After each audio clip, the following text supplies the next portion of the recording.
নতুন American missile কি ভুল করে স্কুলে আঘাত করলো? প্রিসিশন স্ট্রাইক মিসাইল পরীক্ষাহীন অস্ত্র কেন যুদ্ধে ব্যবহার করা হচ্ছে? টার্গেট ছিল সামরিক ঘাঁটি, কিন্তু আঘাত লাগলো বেসামরিক স্থাপনায় কেন? নতুন মিসাইল ব্যবহার আমেরিকা কৌশল কতটা ঝুঁকিপূর্ণ? এই হামলা কি আন্তর্জাতিক আইনের লঙ্ঘন? আপনারা দেখছেন টিভিএন 24 নিউজ নেটওয়ার্ক। সবশেষ আপডেটে স্বাগত জানাচ্ছি আমি রেশমা আহমেদ। ইরানের সঙ্গে যুদ্ধের প্রথম দিন 28 ফেব্রুয়ারি দক্ষিণ ইরানের লামের্ড শহরে একটি স্পোর্টস হল এবং পাশের একটি প্রাথমিক স্কুলে আমেরিকান তৈরি নতুন ধরনের একটি ব্যালিস্টিক মিসাইল আঘাত হানে। দ্য নিউ ইয়র্ক টাইমস এর ভিজুয়াল বিশ্লেষণ ও অস্ত্র বিশেষজ্ঞদের মতে এই হামলায় অন্তত 21 জন নিহত হন, যাদের মধ্যে শিশু ও খেলোয়াড়ও ছিল। বিশ্লেষণে দেখা গেছে ব্যবহৃত অস্ত্রটি সম্ভবত প্রিসিশন স্ট্রাইক মিসাইল, একটি স্বল্প পাল্লার ব্যালিস্টিক মিসাইল যা এর আগে যুদ্ধে ব্যবহার করা হয়নি। ভিডিও ফুটেজ, বিস্ফোরণের ধরন এবং ক্ষয়ক্ষতির ধরন বিশ্লেষণ করে বিশেষজ্ঞরা এই সিদ্ধান্তে পৌঁছান। এই মিসাইল সাধারণত লক্ষ্যবস্তুর উপরে আকাশে বিস্ফোরিত হয়ে টাংস্টেনের ছোট ছোট টুকরো চারিদিকে ছড়িয়ে দেয়। যাচাই করা একাধিক ভিডিওতে লামের্ডদের দুটি হামলার দৃশ্য দেখা যায়। একটি ভিডিওতে দেখা যায় একটি মিসাইল উড়ে গিয়ে মাঝ আকাশে বিস্ফোরিত হচ্ছে, যা একটি আবাসিক এলাকার উপর ঘটে, স্পোর্টস হল ও স্কুল থেকে প্রায় 900 ফুট দূরে।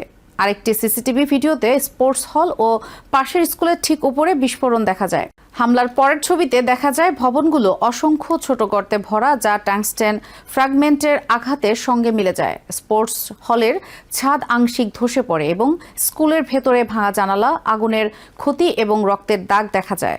এই স্থাপনাগুলোর ঠিক পাশে ইরানের ইসলামিক রেভলিউশনারি গার্ড কোর বা আইআরজিসির একটি কম্পাউন্ড রয়েছে।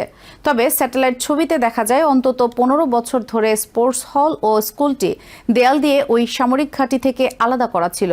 হামলায় ওই সামরিক স্থাপনাটি আঘাতপ্রাপ্ত হয়েছে কিনা তা নিশ্চিত নয়। হামলার সময় স্পোর্টস হলে একটি মেয়েদের ভলিবল দল অনুশীলন করছিল বলে জানা গেছে।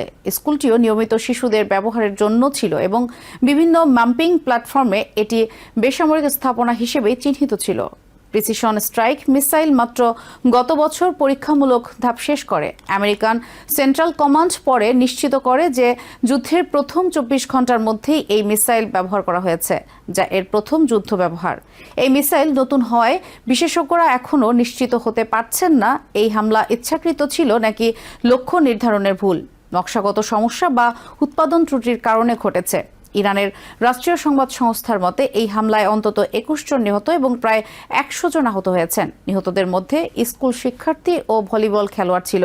একই দিনে মিনাব শহরে একটি স্কুলে আমেরিকান টমাহক মিসাইল হামলায় আরও 175 জন নিহত হয় বলে জানানো হয়। একজন আমেরিকান কর্মকর্তা নিশ্চিত করেছেন যে লামের্ড হামলায় প্রিসিশন স্ট্রাইক মিসাইল ব্যবহৃত হয়েছে, তবে তিনি প্রকাশ্যে মন্তব্য করতে রাজি হননি। আমেরিকান সেন্ট্রাল কমান্ড জানিয়েছে তারা ঘটনাটি তদন্ত করছে এবং তাদের বাহিনী ইচ্ছাকৃতভাবে বেসামরিক মানুষকে লক্ষ্য করে না। অস্ত্র বিশেষজ্ঞরা বলছেন ভিডিওতে দেখা বিস্ফোরণ ও ক্ষতির ধরন প্রিসিশন স্ট্রাইক মিসাইলের বৈশিষ্ট্যের সঙ্গে স্পষ্টভাবে মিলে যায়। এই হামলাগুলো ইসরায়েল আমেরিকা যৌথ সামরিক অভিযানের অংশ।